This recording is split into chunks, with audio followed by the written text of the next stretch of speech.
Hi guys, good morning. तर आज कॉलेजला जायचं काहीच काम नव्हतं. बट स्टिल जावं लागलं कारण एकच कॉपी मॅमला द्यायची होती फक्त.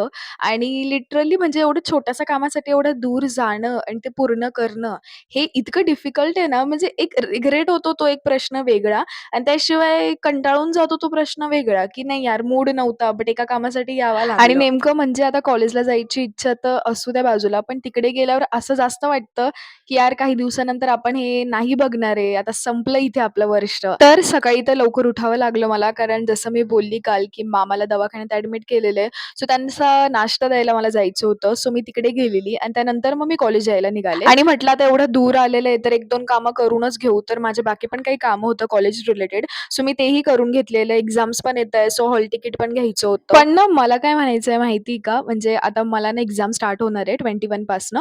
बट इतकं मला असं स्ट्रेस काही आलेलं नाहीये हां. नाहीतर असं मला खूप असं टेन्शन येऊन जातं, की नाही का यार हां, याच्यापुढे हे पण असेल, ते पण असेल. पण आता माझा फक्त असं डोक्यात एकच विचार आहे, की हां, बस आता एक्झाम सुरू होणार आहे आणि 7-8 पेपर असतील त्याच्यानंतर आपण फ्रीच होणार आहे, असं वाटतंय मला आणि खरं तसंच होणार आहे. बट स्टिल ते असं एकदम फ्रीडम भेटल्यावानी आणि त्यानंतर येताना मी परत डी-आय-वायमध्ये गेली होती. जो आमचा Instaचा ट्रेंड आहे ना, त्याची तारीख येणारच आहे लवकर. बाय द वे ते आम्ही 18 तारखेला प्लॅन केलं होतं, बट परत काही रिझन्समुळे ते कॅन्सल करावं लागलं. तर म्हटलं जाऊ द्या आता इकडे आलेली आहे, सो डी-आय-वायमधनं मी गिफ्ट फायनली एक चूज करून झालेलं माझं त्यांच्यासाठी. सो मी ते पॅकिंग वगैरे केलं आणि मग घरी यायला निघाले. आणि ते एक गिफ्ट मी काय घेतलं असेल हे तुम्हाला तेव्हाच बघायला भेटेल, जेव्हा आमचा तो प्लॅन सक्सेसफुल होईल. बरं आजच्यासाठी इतकंच. भेटूयात उद्याच्या व्लॉगला. Bye bye. Good night.